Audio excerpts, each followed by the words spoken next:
अब तो यूपी में रैली हो रही है ना। हाँ। रैलियां हो रही, उनको नहीं दिख रहे बच्चे? जी जी। कहाँ हैं? हाँ। क्या प्रधानमंत्री मुख्यमंत्री जब वो बसें भरवाते हैं, वो सरकारी कर्मचारी कहाँ से आएंगे जिनके ऊपर जिनको बुला बुला के रैलियां करवा रहे हैं? सारे दफ्तर बंद करवा के, स्कूल बंद करवा के जिनको रैलियां करा रहे हैं। मेरे यहाँ सहारनपुर में रैली हुई, लगभग 35,000 सरकारी कर्मचारियों को कहा गया कि रैली में आना है, चाहे वो आशा थी या आंगनबाड़ी थी या वो समझिए कि स्कूल के टीचर थे या बैंक कर्मी थे, सबको बंद करवा के कहा गया कि रैली में आओ। तो जब आपको तो रैली के लिए भी सरकारी कर्मी चाहिए, जब सरकारी नौकरी होगी नहीं तो सरकारी कर्मी आएगा कहाँ से? तो भारतीय जनता पार्टी के बुरे दिन स्टार्ट हो गए, जनता के अच्छे दिन स्टार्ट हो जाएंगे जब युवा अपने हक अधिकारों के लिए लड़ेगा। लेकिन चंद्रशेखर जी, ये जनतंत्र की ताकत है या चुनाव का डर है? क्योंकि चुनाव नजदीक है तो धड़ाधड़ फैसले मनवाए जा रहे हैं। उनके लिए ये डर है और हमारे लिए लोकतंत्र की जीत है। संविधान ने तो दिया अधिकार, राइट टू प्रोटेस्ट आर्टिकल 19 देता ना कॉन्स्टिट्यूशन, उसी का तो प्रयोग कर रहे हैं। आंदोलन करने पर यूएपीए जैसे कानून लगा के और अंदर भी कर दिया जाता है इसी से। देखिए, हक की लड़ाई में तो ये सब चीजें सहनी पड़ती हैं। किसानों में 750 किसान नहीं गए क्या? देखो, उन्होंने वो कानून भी नहीं मांगे मगर लागू कर दिए गए, लेकिन 750 किसानों की डेथ हुई। तो हक की लड़ाई में तो कुर्बानी देनी पड़ती। अच्छा, आज़ादी ऐसे थोड़ा मिली है? कोई कह दे कि 2014 में आज़ादी मिली है, मजाक कर दे। क्या आज़ादी ऐसे मिली है? आज़ादी के लिए खून बहा है, आज़ादी के लिए हर जाति धर्म के लोगों ने कुर्बानियां दी है। कई माओं की कोख सुनी हुई है, कई बहनें विधवा हुई हैं, कई बच्चे यतीम हुए हैं। तो मैं समझता हूँ कि यूएपीए लगे या फांसी हो जाए, अगर हक की लड़ाई के लिए कुछ भी होता है तो हमें सहना पड़ेगा, हम तैयार। लेकिन बीजेपी मथुरा में की बात की, सीएनआरसी के दौरान भी आप सक्रिय रहे जी, लेकिन उसी आंदोलन के दौरान कुछ लोग सक्रिय थे, वो आज जेलों में बंद हैं। हक की लड़ाई के लिए मैं कह तो रहा हूँ, कुर्बानी देनी पड़ेगी। जो ये अच्छा, मैंने ये भी सुना था गृह मंत्री प्रधानमंत्री ये कहें कि हम लागू करा करें, क्यों नहीं करा पाए? जो लोग जेल में हैं उनके तप से, उनके बल से सरकार डरी हुई है। तो जो जेल में है उनको भी मेरा जो है ना जय भीम, नीला सलाम की वो लोग लड़ रहे हैं, और जो लड़ेगा वही जीतेगा, जो लड़ेगा नहीं वो जीतेगा। अच्छा, ये बच्चे जो 11 बजे से बैठे हैं, ये क्यों बैठे हैं? क्या इनके परिवार नहीं है? क्या इनको काम नहीं है? क्या इनका कोई जीवन नहीं है? व्यक्तिगत और सामाजिक राजनीतिक कोई जीवन नहीं है? तो इन युवाओं को क्यों नकार रहे हो? मैं समझता हूँ जिस देश का युवा आंदोलन करता है नौकरी के लिए, वो सरकार कर क्या रही है? तो बड़े बड़े झूठे दावे, 25,000 वैकेंसी कहाँ निकाल रहे हो? 25,000 वैकेंसी, उन 25,000 वैकेंसी को दे दो ना इन बच्चों को, जो मेडिकल फिटनेस, दोबारा सारा खर्चा बच जाएगा आपका। एक और तर्क दिया जाता है कि लड़के जो उस योग है ही नहीं कि उनको नौकरी या जो रोजगार दिया जाए। हाँ, एक कहते थे, एक मंत्री मैंने भी सुना, पीयूष गोयल जी कहते थे कि हमने ठेका नहीं ले रखा। तो जनता ने तो ले रखा है ठेका। अब जनता जिस दिन ठेका ले लें, अच्छा, आप में से कितने लोग हैं जो चाहते हैं सरकारी नौकरी मिले? नहीं मिली तो ये काम कर लिया, अब क्या करें, घर तो चलाना है ना। तो मैं समझता हूँ कि देश की सरकारों ने युवाओं को नकारा है और युवा इसके लिए खुद भी जिम्मेदार है। वो चाहता ही नहीं अपने हक अधिकारों के लिए। अभी तो वो मंदिर मस्जिद की लड़ाइयों में शामिल है, अभी तो जाति धर्म के टुकड़ों में शामिल है। जिस दिन वो हक के लिए लड़ेगा, तो मैंने क्या कहा, बहुत लोगों की कुर्बानी से आज़ादी आई, और अगर ये गुलामी जिससे मुक्ति चाहते हैं उसके लिए भी लड़ना पड़ेगा। मथुरा में सर एक नया नारा दिया जा रहा है। योगी सरकार कैसे देखते हैं? 8 लाख युवा कहाँ है वो 8 लाख युवा? सर, पोस्टर तो लगे हैं सर जगह जगह। अब पैसे हैं, जनता के पैसों को चाहे पोस्टर लगा दो या कुछ भी कर दो। अब तो ये रोटियां रखी हुई है मेरी, लोग, मैं तो लेके आया रोटी के लिए मोहताज है देश के अंदर। आप कह रहे हैं कि 8 लाख युवा रोजगार मिले। 69,000 शिक्षक भर्ती का जो संवैधानिक अधिकार दलित पिछड़ों का, वो नहीं दिया।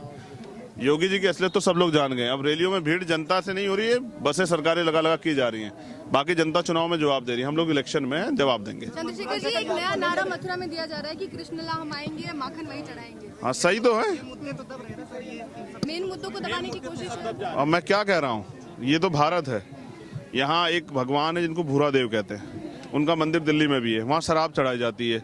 वैसे लोग जब शराब की जहाँ बिक्री होती है वहाँ ये भी लिखा होता है कि शराब पीना स्वास्थ्य के लिए हानिकारक होता है। अब मैं क्या करूँ, भारत की रीति नीति ऐसी बनाई गई लोगों ने कि धर्म प्राइमरी है, धर्म आवश्यकता है, नौकरी रोजगार की आवश्यकता नहीं है। इसी का कारण तो हम लोग पिछड़ रहे हैं। मैं कह रहा हूँ, धर्म व्यक्ति का व्यक्तिगत मामला है, वो घर तक सीमित है, और किसी को किसी दूसरे के धर्म से क्यों परहेज हो। लेकिन धर्म के नाम पे जो सांप्रदायिकता करके, बंटवारा करके राजनीति की जा रही है, ऐसे लोग अच्छे लोग कहाँ कहा जाता है। मुझे बुरा तो इसलिए लगता है कि देश का प्रधानमंत्री, जो सबका प्रधानमंत्री, वो भी शामिल हो जाते हैं। वो तो ऐसे जैसे बीजेपी के प्रवक्ता इस तरह की बातें जो है कहते हैं। इससे स्पष्ट होता है कि भारतीय जनता पार्टी की तरफ चुनाव लड़ना है। जनता कोरोना से लड़ेगी, जनता महंगाई से लड़ेगी, जनता बेरोजगारी से लड़ेगी, जनता जो कानून व्यवस्था है, जो खामियां, उनसे लड़ेगी।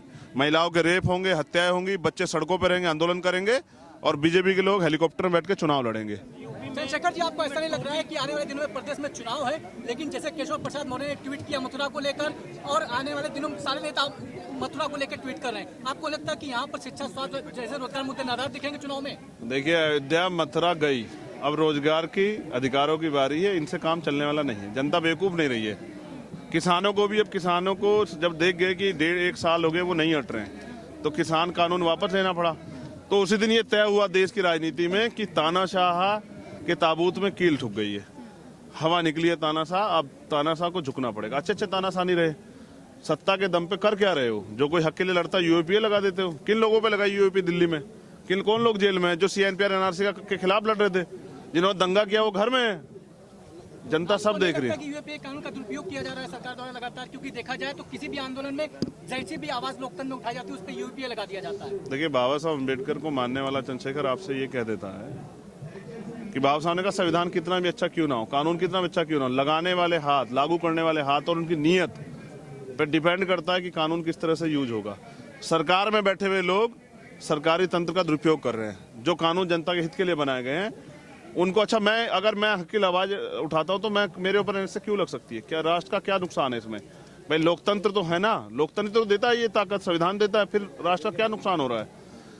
जो संवैधानिक सरकारी संस्थान का दुरुपयोग कर रही है सरकार, चाहे वो सीबीआई हो, ईडी हो, इनकम टैक्स हो, आईबी हो, इंटेलिजेंस हो, इन सब का दुरुपयोग करके राजनीतिक सत्ता साध रही है। जनता जवाब देगी। और मैं तो युवाओं से अपील करता हूँ, पूरे देश के युवाओं से, क्या आपको इस देश से प्यार नहीं है?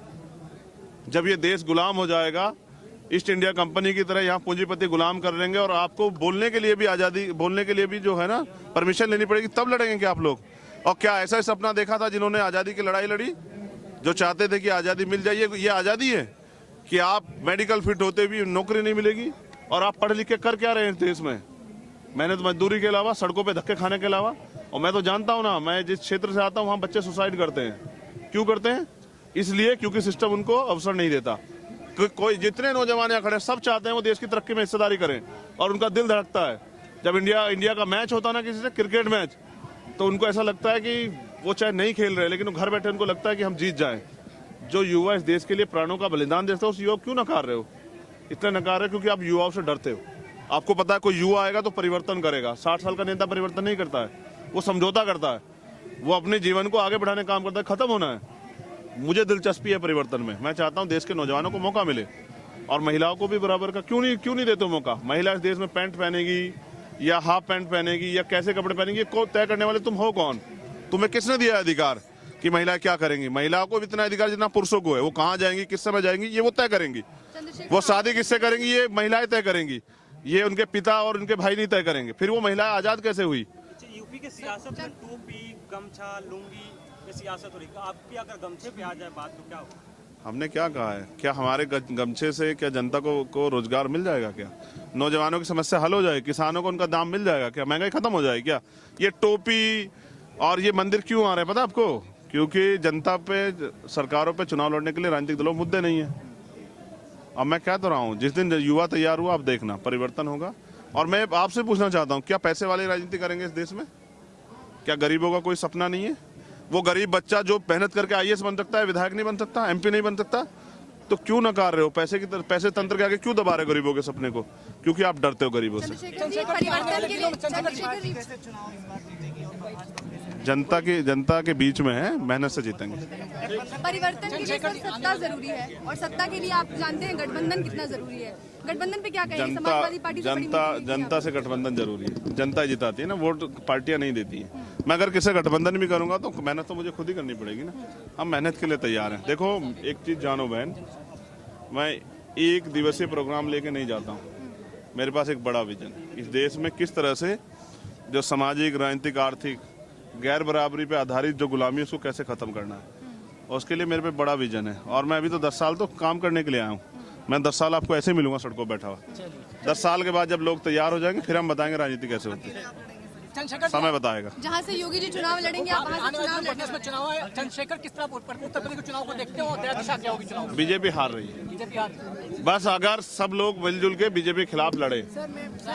अभी जो गठबंधन हुए हैं उनमें दलितों का प्रतिनिधित्व नहीं है। दलितों को 21-21% आबादी नकारा नहीं जा सकता है। कुछ अच्छा बनेगा तो मुझे लगता है कि उम्मीद में तो सर आपके उसका साथ फायदा जाएंगे होगा। दलितों के प्रतिशत, आपके साथ दलितों का प्रतिशत जाएगा सभा में?